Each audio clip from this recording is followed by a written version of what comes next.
Job లేక ఇబ్బంది పడుతున్నారా? అయితే మెడికల్ కోడింగ్ మీకు మంచి ఆప్షన్. వెంటనే కాల్ చేసి కోర్సులో జాయిన్ అవ్వండి. నమస్తే రమ్మగారు. నమస్తే జయ. రమ్మగారు, ఐడెంటిటీ దీనికోసం చాలా ప్రాకులాడుతూ ఉంటామండి. ఈవెన్ చిన్నపిల్లల దగ్గర నుంచి పెద్దవాళ్ళ దాకా. నాకు పర్సనల్గా ఏమనిపిస్తుంది అంటే దానికంటూ ఒక లెక్క ఉండాలి, ఒక కొలమానం ఉండాలి. ప్లస్ మనం ఎక్స్పెక్ట్ చేయటానికి నాకు ఒక ఐడెంటిటీ కావాలి. దానికి అసలు మన ప్రయత్నం మనం ఏం చేస్తున్నాం? మనకి ఎందుకు ఐడెంటిటీ వస్తుంది? వచ్చిందాన్ని నిలబెట్టుకోవటం అది ఇంకొక విషయం. మీరు ఎట్లానో చెప్తారనుకోండి.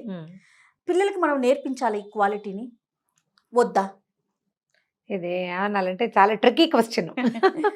ఐడెంటిటీ క్రైసిస్ అనేది జీవుల సహజ లక్షణం. సహజ లక్షణం. పిల్లాడు తన ఐడెంటిటీని అని ఏడ్చి ప్రూవ్ చేసుకుంటూ ఉంటాడు. వాడిని గుర్తించకపోతే వాడు ఒప్పుకోడు. వాడి కష్టం, వాడి దుఃఖం, వాడి నొప్పి, వాడి బాధ, వాడు నేను ఉన్నాననే భావన, వాడి అహం సాటిస్ఫై అవుతుంది దాంతో. పిల్లలు చేస్తారు. మనం ఏదో బిజీగా ఉన్నామనుకో, ఆ నలుగురిలో చుట్టాలు వచ్చినప్పుడు గోల్ చేసి అందరి దృష్టిని ఆకర్షించడానికి ట్రై చేస్తారు. ఇది ఒక మోతాదు దాటాక నువ్వు అన్నట్టు కొలమానం ఉండాలి. కొలత దాటాక పిల్లల్ని దండించాల్సి వస్తాం మనం. దానికి మనం విరుగుడు ఏం చేయాలి? ఇప్పుడు ఇది మాంస వ్యవహారం కదా, తల్లులకు అర్థం కావాలి. ఎవరైనా వచ్చినప్పుడు పిల్లలు మిస్బిహేవ్ చేస్తున్నారు, మామూలుగా చేసేదానికంటే ఎక్కువ గొడవ చేస్తున్నారు అని అనిపిస్తే గనక ఆ పిల్లల్ని తరచుగా ముద్దు చేస్తూ ఉండండి. ముద్దు చేయాలి. ఇప్పుడు మనం వేరే పనిలో ఫుల్గా బిజీ అయిపోతాం కదా, అయిపోయినప్పుడు మధ్య మధ్యలో నాన్న ఎక్కడన్నా ఏం చేస్తావు, ఏమన్నా తిన్నావా, దగ్గర కూర్చో అని ఒకసారి పిలుస్తుంటే వాడు గోల్ చేయటం తగ్గిపోతుంది. మనం ఆ పట్టించుకోపోవటం వల్లే వాడికి అది పెరుగుతుంది. ఒకళ్ళల్లో విపరీతంగా ఉంటుంది ఆ లక్షణం. సాధారణంగా పిల్లలందరికీ ఉండేది ఏంటంటే తమ్మాన్ని పట్టించుకోవట్లేదు.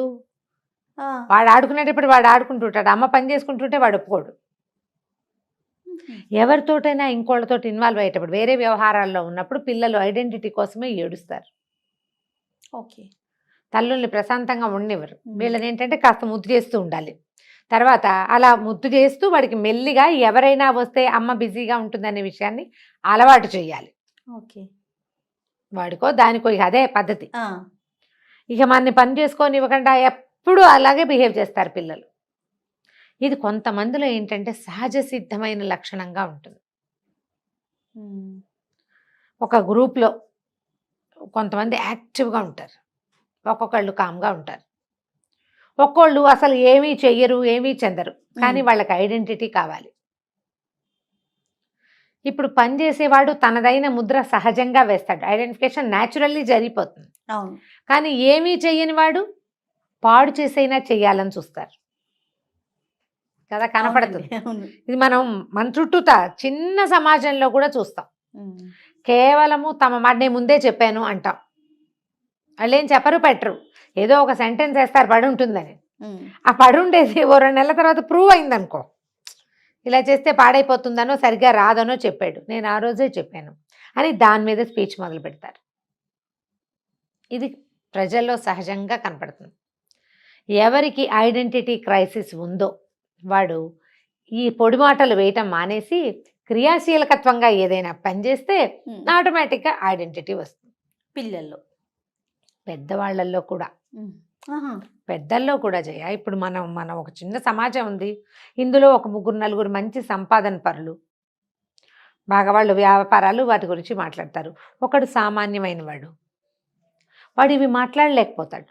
వాడు తనదైన దాంట్లో ఏదైనా సాధారణమైన విషయాల్లో వీళ్ళు చెయ్యలేని మామూలు విషయాల్ని వాడు చేసి చూపించుకోవాలి.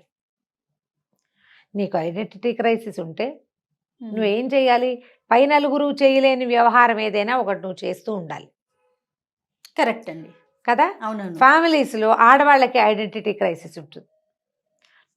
నీకేం తెలియదు, నోరు మూసుకో, ఆడవాళ్ళ మధ్యలో మాట్లాడకూడదు, ఆడదాని సలహా నేను విన్ను, మా ఇంట వంట లేదు, ఆడవాళ్ళు మాట్లాడితే వింటాం, మా ఇంట్లో అంతా మగవాళ్ళే, అన్ని మగవాళ్ళే చూసుకుంటారండి అంటాం. ఈ మగవాళ్ళు ఎన్ని చూసుకుంటారు? వాడేదో బయట వ్యవహారం చూస్తాడు, అంట్లు తోవటం, కొంపగోడు ఊడవటం అవన్నీ ఎవరు చేస్తాడు? అది అసలు ప్రత్యేకమైన పనిగా భావించరు. గుర్తించాల్సిన అవసరం లేదు అంటారేంట్రమ్ గారు? అంతే జయ, ఏదో ఆడవాళ్ళకి అది సహజ హక్కు, వాళ్ళకి పుట్టిందే దీనికోసం, సహజ లక్షణం సారీ హక్కు కాదు, సహజ లక్షణం కింద భావిస్తారు. ఇలా అనుకోవటం సహజ హక్కుగా మగవాళ్ళు భావిస్తారు. ఎందుకంటే ఇప్పుడు తరాల వెంబడి ఆడవాళ్ళ జీవితాలు ఇలాగే ఉండటం వల్ల జయ, కొన్ని తరాల నుంచి తల్లులు ఇళ్లలో అలా పనిచేసి మగ్గిపోయి ఉండటం, వాళ్ళ మాటకి ఏ విలువ లేకపోవటం, వాళ్ళ జీవితాలకే విలువ లేకపోవటం, మనం అవే చూసి చూసి అయ్యో మన అమ్మకి విలువ లేదే అని పెద్దవాడికి కూడా అనిపిస్తుంది మగవాడికి. మళ్ళీ తన భార్య దగ్గరికి వచ్చేసరికల్లా ఇది మన అమ్మ లాంటి ఆడదేనన్న ఇంగితం ఉండదు, గుర్తించరు.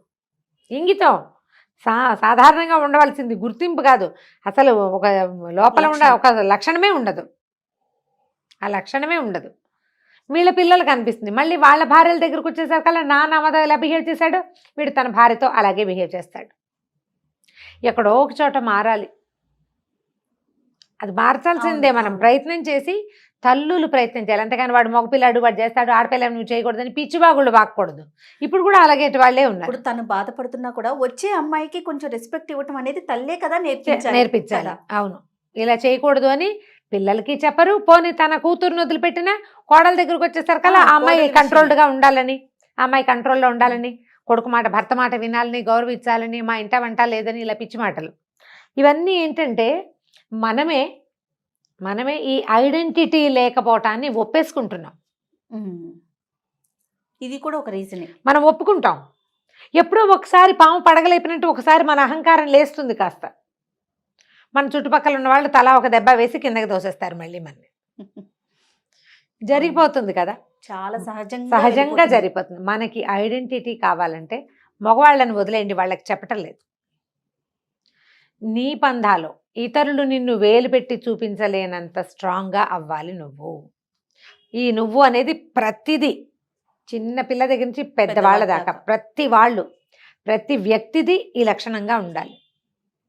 ఇప్పుడు ప్రతి వాళ్ళు అదేదో చేసేయలేరు కదమ్మా. అదే కల్పనా చౌదరి లాగా ఎక్కడికి వెళ్తాం మనం? కల్పనా చావ్లా లాగా అక్కడెక్కడికో వెళ్ళిపోలేము, ఇంకేదో చౌదరి లాగా ఇంకేమీ చేసేయలేము. మనం మన పరిధిలో ఇంట్లో ఉంటాం, ఇంటి పని, పిల్లల్ని చూస్తాం, పిల్లల పని అని నేనే చేసుకుంటానండి అని చెప్తుంటారు కొంతమంది. ఏమిటి వాళ్ళ ఇంట్లో కరెంటు బిల్లు కట్టడం, వాళ్ళ ఇంట్లో వ్యవహారాలు చుట్టడం, వాళ్ళ పిల్లల్ని స్కూల్లో దింపి తెచ్చుకోవటం అని దేశానికి ఏం ఉద్ధరిస్తున్నావు నువ్వు? ఇంటినే కదా నేనే చూసుకుంటా, అన్ని నేనే చూసుకుంటా, మా ఇంట్లో నాకెవ్వరు ఎవ్వరు చూడరమ్మా. మన బతుకు మనమే మోసుకోవాలి. ఎవరైనా కొంతమంది చూసి పెడతారు, అమ్మలు, చెల్లెళ్ళు, కజిన్స్, బాగా మోసేవాళ్ళు, అత్తగారులు, ఆడపడుచులు చేసి పెట్టేవాళ్ళు కొంతమందికే ఉంటారు. అసలు ఇప్పుడు సమాజంలో వాళ్ళు లేరు, చాలా తక్కువ. ఎవరికి నలుగురేసి ఆడపడుచులు ఉంటున్నారు జయ? లేదు కదా. ఉంటే దాని ఎవరి జీవితాలు వాళ్ళకు ఉండట్లా, అందరిది పరుగే కదా. నీకు ఐడెంటిటీ క్రైసిస్, నీ ఇంట్లో నీకు గుర్తింపు లేకపోతే, నీ సమాజంలో నీకు గుర్తింపు లేకపోతే గుర్తింపుని సాధించడానికి ట్రై చేయాలి. కానీ దానికోసమని కొత్త పుంతలు తొక్కకూడదు, దిగజారిపోకూడదు. ఇవి కూడా ప్రధానం. ఇది చాలా పెద్ద మాట అన్నమాట. వీళ్ళు కుంగిపోతారు, ఒత్తిడికి లోనైపోతారు. దాంతో ఎక్కడో ఒక అనకూడని మాట, ఒక చేయకూడని పని, అక్కర్లేని పోట్లాట చేసేస్తారు.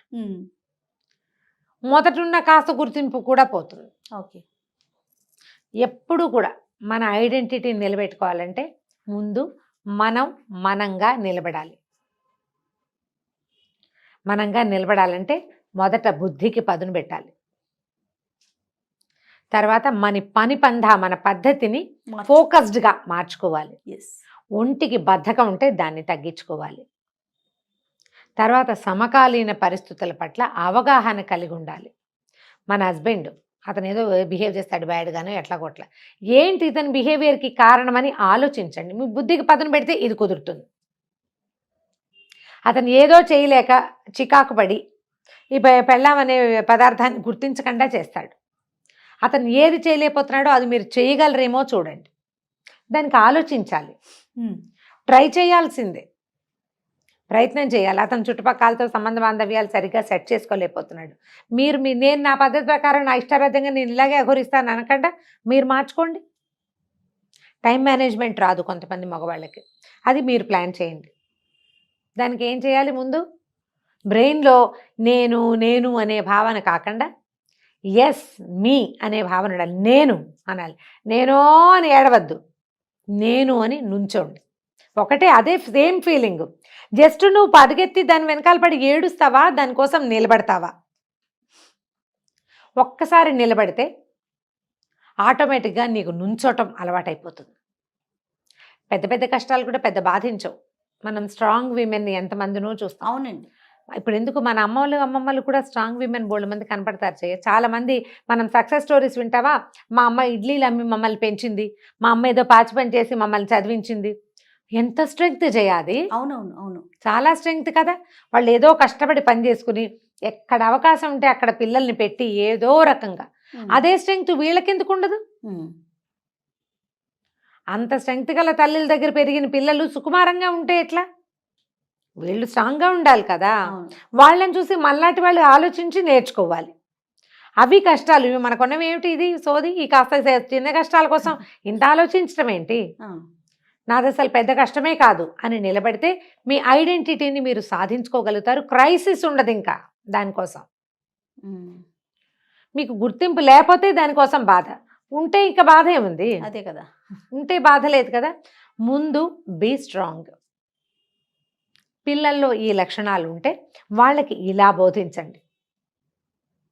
ఏడవటం, మొత్తుకోవటం, ఎంతసేపు గొడవ పెట్టడం, ఎంతసేపు అల్లరి చేయటం, ఏదో ఒకటి పారబోయటం, చింపేయటం, ఇలాంటివి కాకుండా కొంచెం క్రియాశీలకంగా పిల్లలు బాగా చదువుకోవటము, క్లీన్గా ఉండటము, ఫలానా పని బాగా చేయటము, బుద్ధిగా ఉండటం, అర్లీగా పడుకోవటం, అర్లీగా లేవడం, ఇలా ఏవైనా కొన్ని క్రియలని పిల్లలకి నేర్పించండి.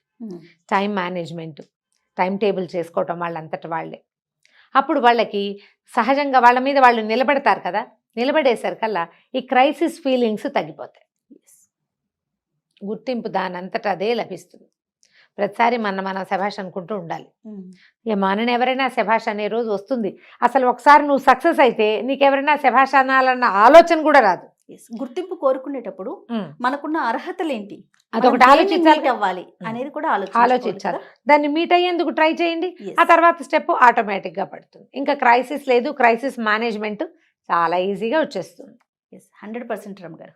నమస్తే. నమస్తే.